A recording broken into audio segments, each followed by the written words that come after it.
আজকে আমরা ইউজিসি নেটের সেকেন্ড পেপারের যেটা ইংলিশ লিটারেচার সেই সেকেন্ড পেপারের মডার্ন লিটারেরি থিওরির একটা টপিক একজন অথর জ্যাক্স ডেরিডা সম্পর্কে আমরা আলোচনা করব আজকে। জ্যাক্স ডেরিডা কত সালে জন্মগ্রহণ করেছিলেন? 1930 সালে এবং মারা গিয়েছিলেন 2004 সালে। তিনি ছিলেন একজন ফ্রেঞ্চ অ্যালজেরিয়ান ফিলোজফার। তিনি একজন ফরাসি অ্যালজেরিয়ার একজন দার্শনিক ছিলেন। তিনি কি স্থাপন করেছিলেন? ডিকনস্ট্রাকশন তিনি স্থাপন করেছিলেন। ডিকনস্ট্রাকশন কি বৃত্তান্ত সেটা আমরা আগে শিখব। তিনি কার দ্বারা প্রভাবিত হয়েছিলেন? ফার্দিনান্দ দি সসিওর, এডমন্ড হাসেল, মার্টিন হেজার, এদের দ্বারা তিনি প্রভাবিত হয়েছিলেন। তার প্রথম যে থিওরি বা তত্ত্ব যেটা ডিকনস্ট্রাকশন। এখন ডিকনস্ট্রাকশন কি? Deconstruction is a method of carefully reading text to find hidden meaning and to show how ideas can have more than one interpretation. Deconstruction কি? একটা মেথড, একটা পদ্ধতি। কিসের পদ্ধতি? কেয়ারফুলি রিডিং টেক্সট, কোনো পাঠ্যপুস্তককে খুব যত্ন সহকারে পড়া। কিসের জন্য পড়া? টু ফাইন্ড, খুঁজতে, কি হিডেন মিনিং, তার মধ্যে কি লুকানো অর্থ আছে। অ্যান্ড টু শো, এবং দেখানো, হাউ, কিভাবে, ideas can have more than one interpretation, যে কোনো একটা চিন্তাভাবনা, কোনো একটা ধারণার বিভিন্ন ধরনের ব্যাখ্যা হতে পারে। একটি যে তত্ত্ব যেটা দেওয়া হচ্ছে সেই তত্ত্বটা আলাদা হতে পারে। বিভিন্ন জন বিভিন্ন রকম তত্ত্ব দিতে পারে এবং সেটা প্রাসঙ্গিক হতে পারে। যেমন কি the teacher is always right, আমরা সবসময় শিক্ষকের কাছে শিখি এবং শিক্ষক সবসময় ঠিকই বলেন। কিন্তু প্রশ্ন হচ্ছে কি, ইজ টিচার অলওয়েজ রাইট, শিক্ষক কি সত্যিই সবসময় ঠিক বলতে পারেন? উত্তর no. Sometimes teachers make mistakes, শিক্ষকও কখনো কখনো ভুল করে থাকেন। So the idea becomes unstable, সেই জন্য যে আমরা ধারণাটা করি যে শিক্ষক সবসময় সত্য বলবেন, সেই সত্যটা নাও ঠিক হতে পারে। একেই বলা হয় ডিকনস্ট্রাকশন। দ্বিতীয়, there is nothing outside the text, এটা নেওয়া হয়েছে অফ গ্রামাটোলজি, তার বিখ্যাত লেখা অফ গ্রামাটোলজি থেকে নেওয়া হয়েছে। এটা কি বলছে? উই ক্যান আন্ডারস্ট্যান্ড, আমরা বুঝতে পারি, এভরিথিং অফ দ্য ওয়ার্ল্ড, এই পৃথিবীর সমস্ত কিছুই, reality, truth, ideas, only through languages, words or science, কেবলমাত্র আমরা ভাষা, শব্দ অথবা কোনো চিহ্নের মাধ্যমেই আমরা সব কিছু বুঝতে পারি। যদি একজন স্টুডেন্টকে জিজ্ঞাসা করা হয় তার ফ্রিডম কি, তার মুক্তি কি, সে বলবে নো এক্সাম, কোনো এক্সাম না হোক। একটা দেশের ফ্রিডমটা কি? ইন্ডিপেন্ডেন্স, যে আমরা স্বাধীন থাকব। একজন জেলে কারারুদ্ধকারী, তার ফ্রিডম হচ্ছে রিলিজ। তাহলে এখানে লক্ষ্য করার বিষয় যে যদি আজকে বলা হয় যে একজন প্রিজনারের, একজন কারারুদ্ধকারীর, কারাবাসকারীর যে ফ্রিডম কি, সে বলবে নো এক্সাম, কোনো এক্সাম হবে না। তাহলে সেটা কি প্রাসঙ্গিক? তার কাছে ফ্রিডমের ডেফিনেশন সম্পূর্ণ আলাদা। সেই জন্যে সে এই যে চিন্তাভাবনা, যে মানুষের চিন্তাভাবনা বিভিন্ন রকম হতে পারে, আলাদা হতে পারে, প্রত্যেকটা মানুষের কাছে তার আইডিয়াস, তার চিন্তাভাবনা, সেগুলো সম্পূর্ণ আলাদা হয়। এবং সেই আইডিয়া, সেই চিন্তাভাবনাগুলো আমরা ল্যাঙ্গুয়েজ, শব্দ অথবা সাইনের মাধ্যমে ব্যবহার করি। এই জন্যে এখানে বলা হয়েছে there is nothing outside the text, কেবলমাত্র, এখানে টেক্সট কথাটা অর্থ হলো যে কেবলমাত্র ল্যাঙ্গুয়েজ, ওয়ার্ডস, এর বাইরে কিছু নেই। সবসময় যেটা মানে শব্দের মাধ্যমে যেটা প্রকাশ করা হচ্ছে সেটাই আসল। এর পরে আসি বাইনারি অপোজিশন। বাইনারি কথার অর্থটা কি? দুই। অপোজিশন কথার অর্থ হলো অপোজিট, মানে বিপরীত। Binary opposition means two opposite ideas, দুটো বিপরীত ধর্মী চিন্তাভাবনা, ধারণা। Binary opposition means two opposite ideas, দুটো বিপরীত ধর্মী ধারণা, যেমন good, evil, use to create meaning, যেটা ব্যবহার করা হয় অর্থ প্রকাশ করার জন্যে। বাট ডিকনস্ট্রাকশন শোজ, কিন্তু ডিকনস্ট্রাকশন দেখায় that these opposition are not fixed and often created inequality, এই যে বিপরীত ধর্মিতা, আর নট ফিক্সড, এটা স্থির নয় এবং কখনো কখনো এটাকে অসমতা প্রকাশ করে। তাহলে বাইনারি অপোজিশন কি? দুটো বিপরীতধর্মী জিনিস। এই দুটো বিপরীতধর্মী আইডিয়া যেগুলো মধ্যে কোনো একটাকে বড় কোনো একটাকে ছোট দেখানো হয়, এবং ডেরিডা বলছে যে এই দুটো বিপরীতধর্মী জিনিস যেটাকে বর্তমানে বড় ছোট দেখানো হচ্ছে সেটা সর্বদা প্রাসঙ্গিক নাও হতে পারে। যেমন, we understand the value of the day only because of its opposite night. আমার একটা কথা বলে না যে দিনের এত মূল্য কেন? কারণ রাত্রি আছে বলেই। তাহলে এখানে দিনকে আমরা কি করছি? বেশি গুরুত্ব দিচ্ছি রাত্রির থেকে। কিন্তু কখনো কখনো এটা দেখা যায় যে someone is far more productive at night than in day. কেউ কেউ হচ্ছে দিনের থেকে রাত্রিতে বেশি প্রোডাক্টিভ হয়, কেউ কেউ কখনো কখনো দিনের থেকে আরও বেশি ফার মোর বেটার হয়। তাহলে সেক্ষেত্রে তার রাত্রিটা বেশি প্রোডাক্টিভ। তাহলে সেক্ষেত্রে এটা বলা যায় না যে দিন সর্বদা রাত্রির থেকে বড়। আরেকটা উদাহরণ, ম্যানকে সবসময় ওমেনদের থেকে অনেক বেশি ফার মোর বেটার ভাবা হয়, কিন্তু কখনো কখনো women's are far more better than man. কখনো কখনো মেয়েরাও পুরুষদের থেকে অনেক এগিয়ে থাকে। সেই জন্যে এই যে দুটো বিপরীতধর্মী কনসেপশন কে এর মধ্যে একটি অন্যটির থেকে মুখ্য অন্যটি গৌণ, এই চিন্তা ভাবনাটা করাটা বর্তমানে প্রাসঙ্গিক নয়। এরপরে আসি ট্রেস। ট্রেস জিনিসটা কি? বাইনারি অপোজিশনের মতোই এখানে one word carries the memory of the other word. এখানেও দুটো শব্দ আছে, কিন্তু এখানে একটি শব্দ মূল এবং অন্য শব্দটি কারো মনে বা স্মৃতিতে আসে। কিভাবে? একটা উদাহরণ কি? যেমন টল শব্দ। যখন আমরা টল শব্দটাকে উচ্চারণ করছি তখন আমাদের এটা মনে হচ্ছে যে এটা টল কারণ এটা শর্ট নয় বলে। তাহলে কারণ এটা কি? কারণ এটা শর্ট নয় বলে, সেই কারণে short comes in our mind.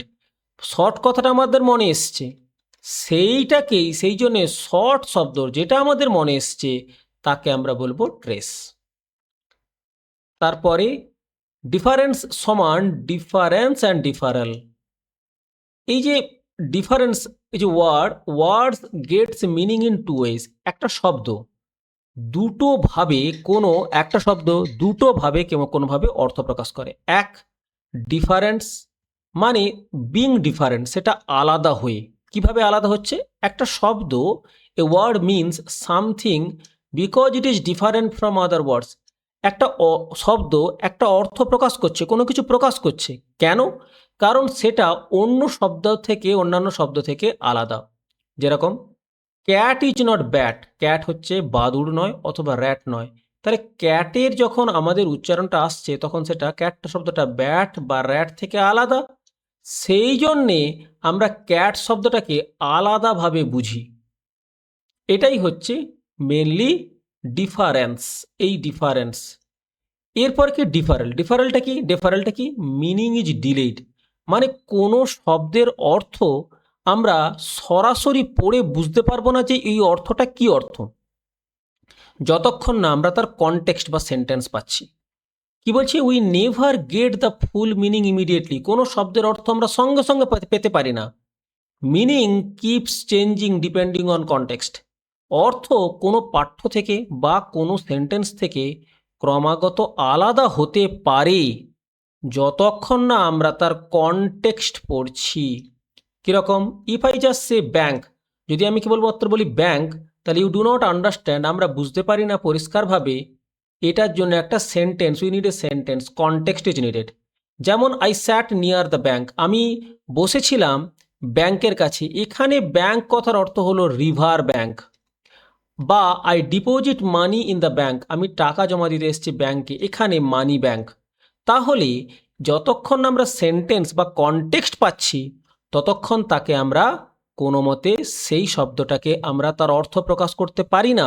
সেই জন্যে তার অর্থটা হচ্ছে ডিলেড হচ্ছে, দেরি হচ্ছে, সেই জন্য এটাকে বলা হয় ডিফারেল। তাহলে দুটোকে যদি আমরা এক করি তাহলে আমরা কি বুঝবো? ডিফারেন্স মিনস ওয়ার্ডস, ডিফারেন্ট কথাগুলো কিছু শব্দ, gets meaning by being different from other words, যে শব্দগুলোর অর্থ আমরা পাই কখন? যখন সেই শব্দগুলো অন্য শব্দ থেকে আলাদা হয়। ক্যাট মানে ক্যাট, কারণ সেটা ব্যাট নয় বা র্যাট নয়। এছাড়া and their meaning is never fixed, এবং এর অর্থটা কখনোই স্থির নয়।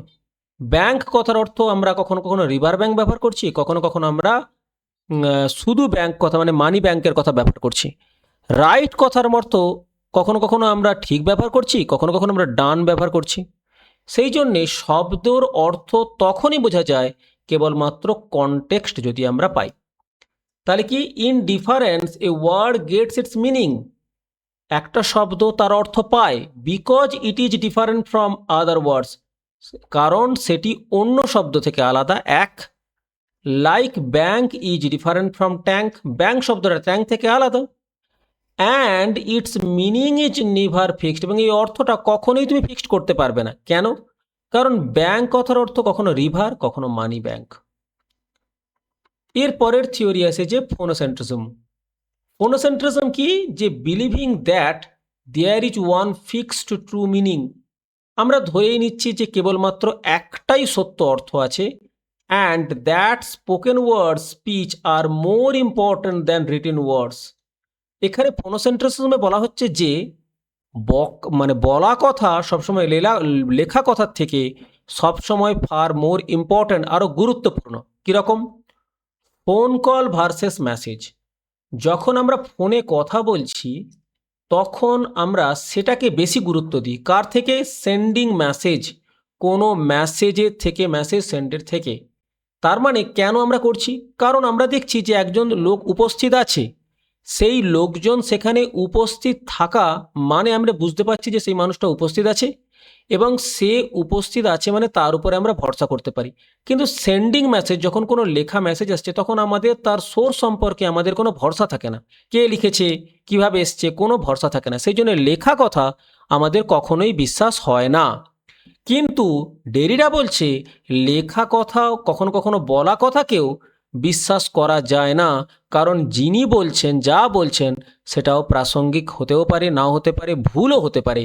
সেই জন্যে কোনোটাই স্থির নয়, বলা কথা, লেখা কথা কোনোটাই স্থির নয়, সব কিছুই অস্থির এবং নির্দিষ্ট নয়, এবং সেটা সবসময় আলাদা হয়। লোগোসেন্ট্রিজম বলছে কি? Phone call is better than sending message. Logocentrism বলছে ফোনে কথা বলাটা সবসময় সবসময় লেখা মেসেজের থেকে অনেক ভালো। কিন্তু ডেরিডা বলছে যে both can be unclear and different meaning, দুটোই আলাদা হতে পারে, দুটোই অস্পষ্ট হতে পারে এবং আলাদা অর্থ প্রকাশ করতে পারে। কোনো ক্লাসে কোনো টিচার কোনো কিছু উত্তর দিচ্ছেন, তার মানেই যে টিচার যা বলছে সবসময় ঠিক তা কিন্তু নয়। স্টুডেন্টও কখনো কখনো কোনো কিছু বললে সেটাও কখনো কখনো ঠিক হতে পারে। এরপরে আসি লোগোসেন্ট্রিজম। লোগোসেন্ট্রিজম কি?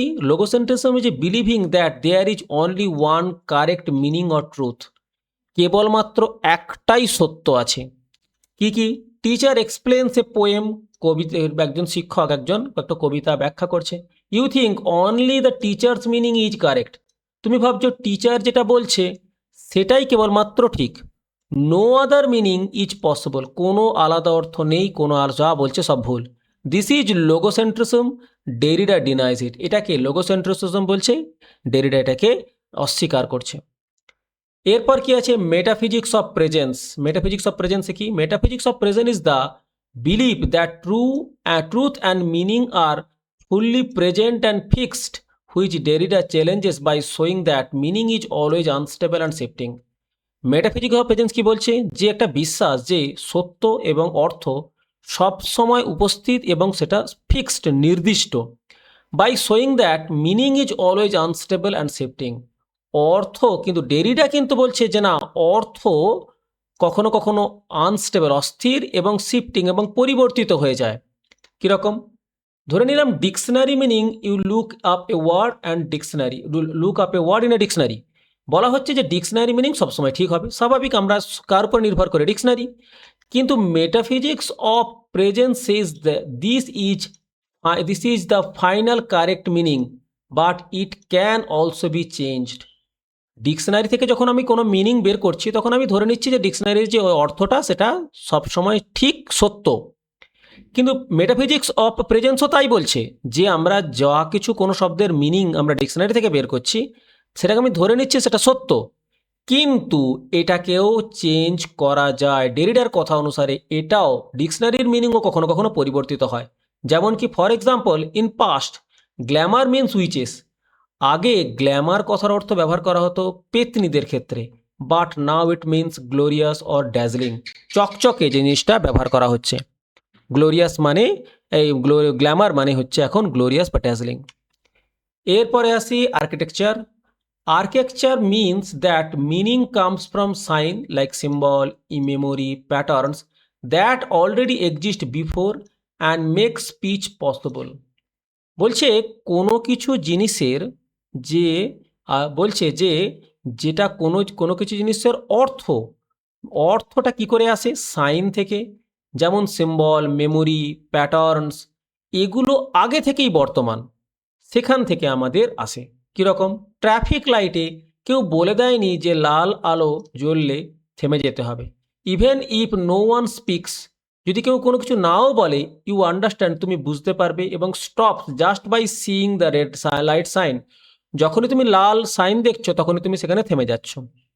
Meaning does not need speech.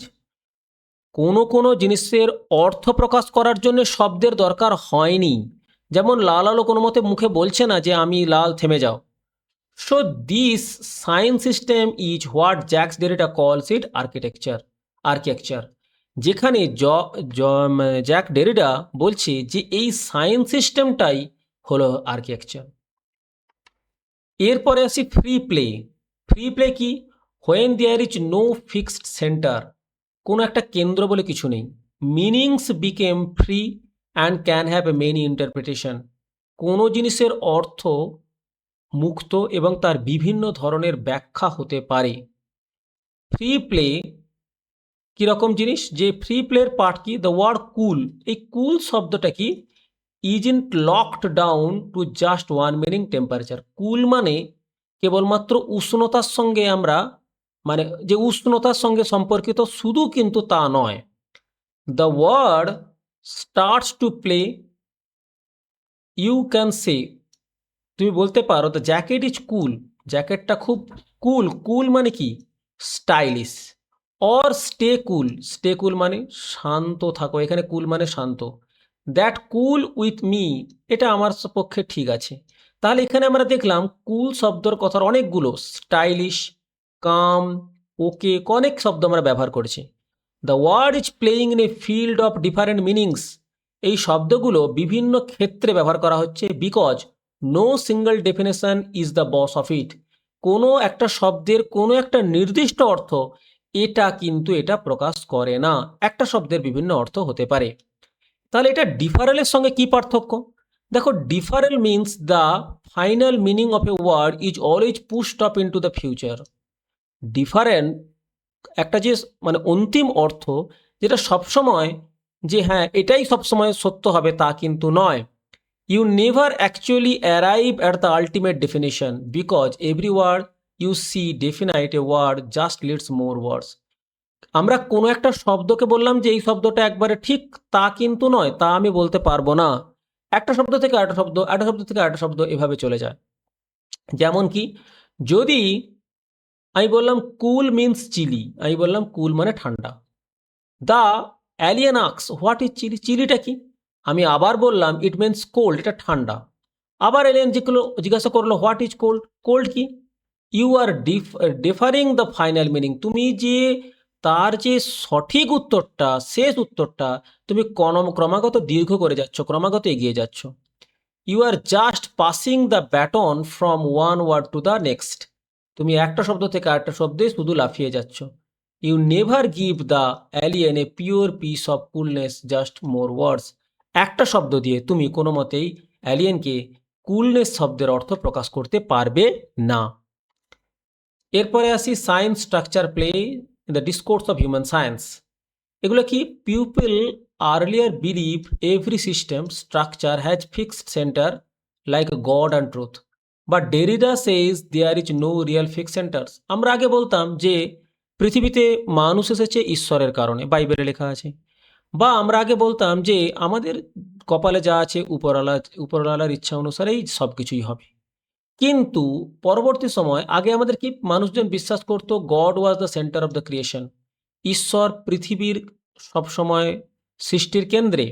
But later Charles Darwin in on origin of species explained evaluation, পরবর্তী সময় অরিজিন অফ স্পেসিসে ইভালুয়েশন তিনি ব্যাখ্যা করলেন, হুইচ রিপ্লেসড দ্য আইডিয়া, এই আইডিয়াকে সরিয়ে দিল।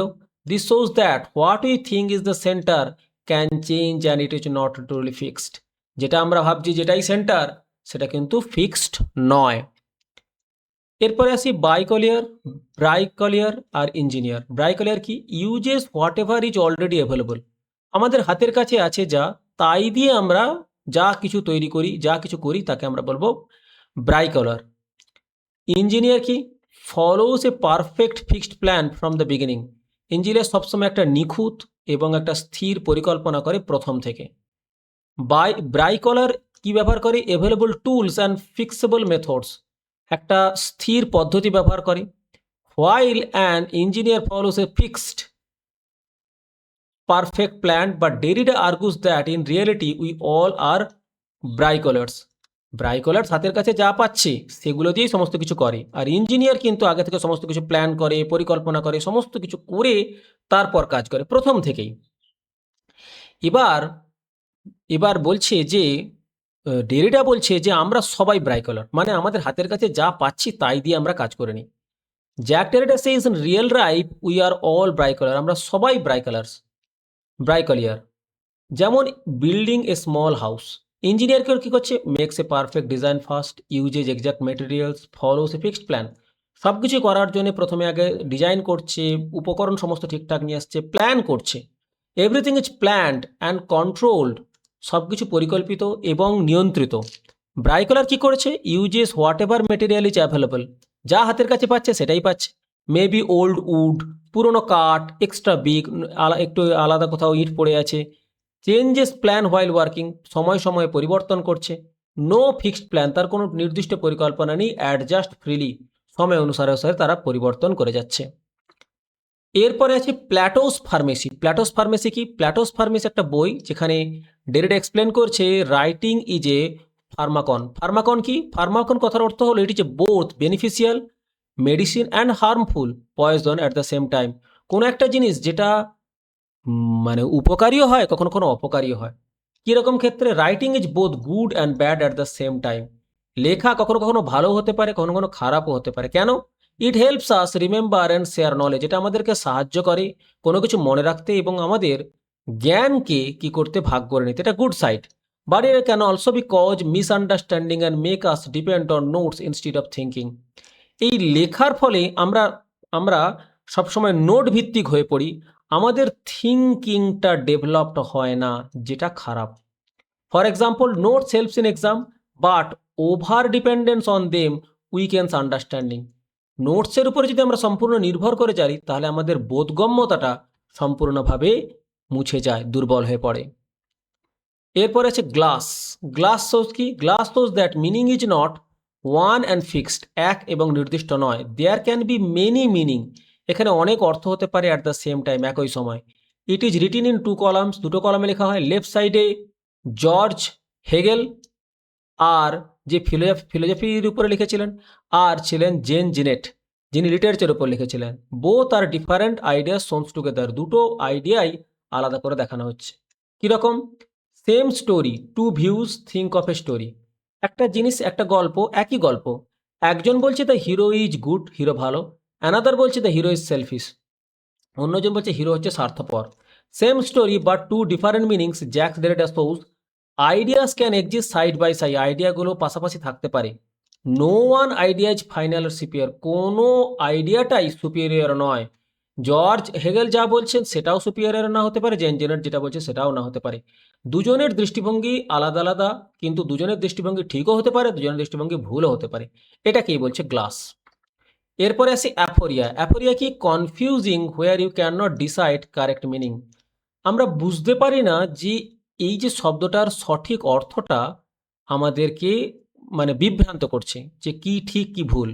You feel I do not know what is right or wrong, আমি জানি না কোনটা ঠিক আর কোনটা ভুল। যেমন কি? সাইলেন্স ইজ পাওয়ারফুল, আমরা বললাম সাইলেন্ট শব্দটা পাওয়ারফুল। কখনো কখনো সাইলেন্ট শব্দটা সত্যিই দরকার। যখন টিচার বকছেন বা যখন টিচার কোনো জিনিস আমাদেরকে বোঝাচ্ছেন একটু প্রেসার দিয়ে, তখন সেখানে বা বাবা-মা যখন বোঝাচ্ছেন, তখন সেখানে হচ্ছে যে সাইলেন্সটা গুরুত্বপূর্ণ। Sometimes silence is calm and control, এটা উচিত। কিন্তু then it is right and on the other hand silence means no courages to speak. কখনো কখনো কেউ কিছু বাইরের লোক অন্যায়ভাবে কোনো কিছু বলছে, তখন সেক্ষেত্রে নীরব থাকাটা হচ্ছে দুর্বলতাটা প্রকাশ পায়। সেই সাইলেন্স সত্যি পাওয়ারফুল কি পাওয়ারফুল নয়, এটা বোঝা যায় না। এরপরে আছে ট্রান্সেন্ডেন্টাল সিগনিফাইড। ট্রান্সেন্ডেন্টাল সিগনিফাইড কি? Transcendental signified means final fixed meaning that explains everything. কোনো একটা ফাইনাল জিনিস যেটা সমস্ত কিছুকে ব্যাখ্যা করে। কীরকম? হোয়াই দ্য ওয়ার্ল্ড এক্সিস্ট, কেন পৃথিবী অবস্থিত? গড, কারণ ঈশ্বর আছে বলে। হোয়াই হিউম্যান এক্সিস্ট, কেন ঈশ্বর আছে বলে। তাহলে god becomes the final answer to all question. ঈশ্বরই সমস্ত প্রশ্নের অন্তিম উত্তর। এরপরে আসি র্যাচার আন্ডার ইরেজার। কীরকম? A philosophical technique where you write a word and then cross it out. মানে কোনো শব্দ লেখা হলো এবং সেই শব্দটাকে কেটে দেওয়া হলো, তাকে বলা হচ্ছে আন্ডার ইরেজার। ইট শোস, এটা দেখায় that the world is inaccurate or inadequate, যেটা নিখুঁত নয়, ভুল এবং পর্যাপ্ত নয়, উপযুক্ত নয়। But we are force to use it because no better word exist in our language. কিন্তু আমাদেরকে সেই শব্দটা ব্যবহার করতে হয় কেন? কারণ অন্য কোনো শব্দ নেই বলে। Suppose you say this is the best movie. আমাদের আর অন্য কোনো মুভি নেই বলে, সেই জন্যে বেস্ট, ভালো, এর থেকে ভালো কোনো মুভি নেই বলে সেই জন্য আমাদেরকে এটা বেস্ট বলতে হচ্ছে। কিন্তু কিন্তু you also feel maybe it is not truly the best for everyone. এটা সবার জন্যে কিন্তু বেস্ট হবে না। So you use the word but you also show the doubt about it. তুমি এই সম্পর্কে কোনো সন্দেহ প্রকাশ করছো। এরপরে আসি হন্টোলজি। হন্টোলজি কি? The past is not fully gone. অতীতের কখনো কখনো স্মৃতি, কোনো দুঃখ, ভালো মন্দ, এই সমস্ত আমাদের মন থেকে চলে যায় না। It still haunt stay with the present. বর্তমানের সঙ্গে এখনও রয়ে যায়। Past memory stills haunts us. অতীতের স্মৃতি আমাদের তাড়া করে। Imagine you failed in an exam before. তুমি পরীক্ষায় আগে ফেল করেছো। ইউ আর স্টার্টিং এগেন, তুমি আবার পড়াশোনা শুরু করছো। But fear of failing still haunts you. কিন্তু ফেল করার ভয়টা এখনও তোমাকে তাড়া করে বেড়াচ্ছে। এই হলো আমাদের ডেরিডার সমস্ত থিওরিগুলি। এবারে ডেরিডার ইয়েল স্কুল সম্পর্কে কি বলেছেন? Derrida's followers in America are known as Yale school. ডেরিডাকে যারা অনুসরণ করছে তাকে আমরা বলছি ইয়েল স্কুল। কে কে ছিলেন? J Miller, Paul de Man, Geoffrey Hartman, Harold Bloom. এরা হচ্ছে ইয়েল স্কুলের মানে মেম্বার, সদস্য। তিনি কি কি লিখেছিলেন? অফ গ্রামাটোলজি 1967 সালে তার বিখ্যাত বই। রাইটিং অ্যান্ড ডিফারেন্স 1967 সালে। এটা কি? Famous lecture sign, structure, sign and play, এই বিষয় নিয়ে আলোচনা করা হয়েছে। স্পিচ অ্যান্ড ফিনোমেনা 1968 সালে লেখা। About the limits of speech, speech সম্পর্কে লেখানো হয়। Glass 1974, an experimental book written in 2 column, দুটো কলামে লেখানো হয়েছিল side by side. Spectre of Marx 1993, where he talks about justice and hauntology. Hauntology সম্পর্কে এবং জাস্টিস সম্পর্কে তিনি এখানে আলোচনা করেছেন। Thanks for watching. যদি ভিডিওটা ভালো লাগে তাহলে চ্যানেলটাকে অবশ্যই সাবস্ক্রাইব করে রাখবেন। Thank you.